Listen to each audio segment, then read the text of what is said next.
శ్రీగురుభ్యో నమ. శ్రీమాత్రే నమ. అరుణారుణ కౌసుంభవస్త్ర భాస్వత్కటీతటీ.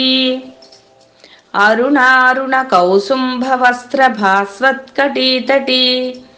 అమ్మ అమ్మ రంగు ఎలా ఉంటుంది మనకి? లేత బాలసూర్యుని ఎరుపుతో ఉంటుంది ఆవిడ. అలాంటి అమ్మ అమ్మ యొక్క వస్త్రం ఎలా ఉందిట? మంచి ఎరుపుగా ఉందిట. అలాంటి అంటే చిక్కనైన ఎరుపు రంగు గల వస్త్రాన్ని ఆవిడ ధరించింది. ఎక్కడ? కటి ప్రదేశంలో. అంటే నడుముకే కదా మనం చీర కట్టుకుంటాము, కాబట్టి ఆ కటి ప్రదేశంలో ఆవిడ ఆ విధంగా కట్టుకుంది అని చెప్తున్నారు అనమాట. అయితే ఇక్కడ ఈ కటి ప్రదేశము మనకి అంటే చిదగ్ని గుండంలోంచి ఆవిర్భవిస్తున్నప్పుడు ఒక్కొక్క దేవత ఒక్కొక్క అవయవంగా మనం భావిస్తూ చెప్తున్నాం. కాబట్టి ఇక్కడ కటి ప్రదేశాన్ని మన భూదేవి యొక్క అంశగా చెప్తారు. కాబట్టి ఈ భూదేవి అంశగా ఆవిడ యొక్క కటి ప్రదేశం ఏర్పడింది. భూదేవి అంటే సహనానికి మారు పేరు. కాబట్టి మనకు కూడా ఆ సహనం రావాలంటే అమ్మ యొక్క ఈ నామాన్ని మనం ధ్యానం చేసుకోవాలి. ఇక్కడ ఇవన్నీ చిన్న చిన్నగా ఉన్నాయి కాబట్టి ఇంకో రెండో మూడో మనం చెప్పుకుందాం నామాలు. ఎక్కువ దీనికి లేదు కాబట్టి. రత్న కింకిణి కారమ్య రసనాదామ భూషిత. రత్న కింకిణికా రమ్య కింకిణికా రమ్య రసనాదామ భూషిత. రమ్య రసనాదామ భూషిత అంటే ఆవిడ యొక్క ఈ కటి ప్రదేశంలో ఆవిడ ఒక వడ్డాణం ధరించిందిట. ఆ వడ్డాణానికి మాణిక్యాలతో చేయబడినటువంటి మువ్వలు ధరించిందిట ఆవిడ. అవి ఎలా ఎలా అంటే దాని యొక్క ధ్వని ఎలా ఉంది? మనం చదువుకున్నాం కదా సౌందర్యలహరిలో, కొణత్ కాంచీదామా అన్నట్టుగా ఆవిడ యొక్క ఆ యొక్క శబ్దము కొణత్ కొణత్ అని చాలా మధురంగా ఉంటుందిట ఆ యొక్క ధ్వని.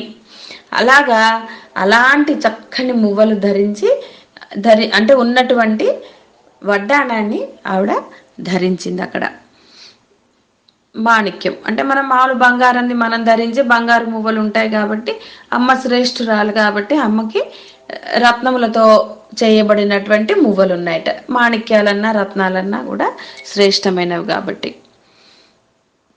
కామేశ జ్ఞాత సౌభాగ్య మార్దవోరుద్వయాన్విత. కామేశ జ్ఞాత సౌభాగ్య మార్దవోరుద్వయాన్విత. ఊరుద్వయాన్విత రెండు యొక్క ఊరువుల గురించి చెప్తున్నారు. అంటే ఇక్కడ కటి ప్రదేశం మనకు చెప్పారు. ఆ కటి ప్రదేశము నుంచి కింద భాగంలో అన్ని రహస్య భాగాలు. ఆ రహస్య భాగాలు కేవలము పతివ్రత యొక్క భాగాలు. అవి కేవలం ఆవిడ యొక్క భర్తకు మాత్రమే తెలియబడవలసినటువంటివి. కాబట్టి కటి ప్రదేశం నుంచే మనకి వస్త్రం కూడా చెప్పారు. ఆ వస్త్రధారణ ఆవిడ అక్కడ చేసుకుని ఉంది.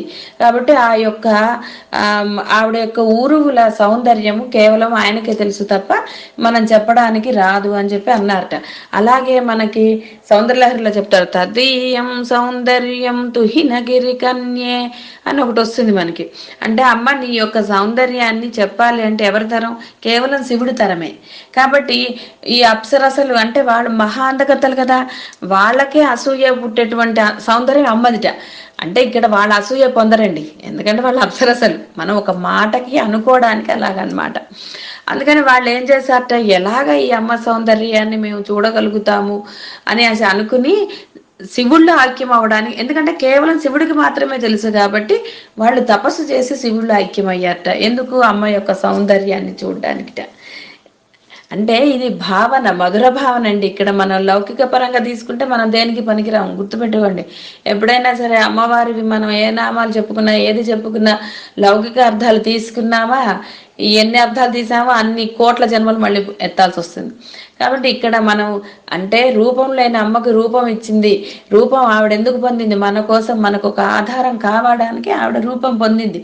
కాబట్టి ఆవిడ రూపం అంతా కూడా చాలా మహిమాన్వితమైనది తప్ప మన లౌకికానికి అందనిది.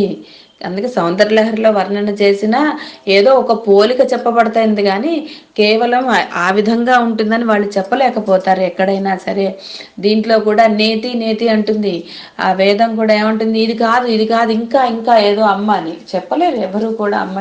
అమ్మ ఇలాగే ఉంటుంది అని చెప్పడానికి ఎవరికి సాహసం చేయటం కష్టం అసలు. కేవలం శివుడు మాత్రమే చేయగలుగుతాడు.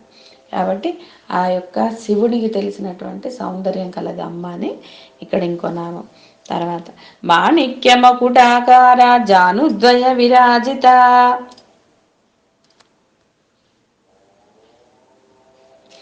మాణిక్య మకుటాకార జానుద్వయ విరాజిత.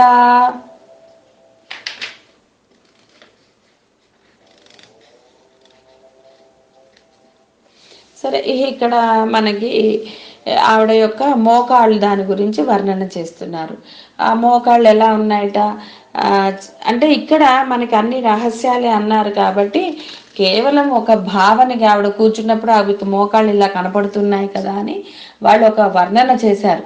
అవి మనకి సౌందర్యలహరిలో కూడా చెప్తారు. ఆ పతికి ఆవిడ నమస్కారాలు చేసి చేసి ఆవిడ మోకాలు చిప్పలు గట్టిగా అయ్యాయిట.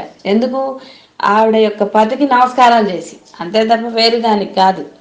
ఆవిడ ఆ పాతివ్రత్యం అలాంటిది. అంటే పతికి చక్కగా రోజు నమస్కారాలు చేస్తుందిట ఆ విధంగా ఉండడానికి. అయితే ఇక్కడ ఏమన్నారంటే మాణిక్యములు పొదగబడిన కిరీటము ఎంత కఠినంగా ఉంటుంది అంటే మనకు తెలియదు కాబట్టి మనం అనుకోవచ్చు. సరే, కిరీటమే కఠినంగా ఉంటుంది కదా, ఎంత దిట్టంగా ఉంటుంది, బరువుగా ఉంటుంది చూడ్డానికైనా సరే, మనం ముట్టుకున్నా ముట్టుకోకపోయినా. ఆ కిరీటం ఎలా అయితే ఉందో ఆవిడ మోకాలు చెప్పులు అంత బలంగా ఉన్నాయని చెప్తున్నారనమాట ఇక్కడ. అంటే ఇక్కడ మళ్ళీ మనము అదేమిటండి సౌందర్యం అంతా శివుడికి అంటే ఇది కూడా సౌందర్యం అంతా శివుడికి తెలిసిందే.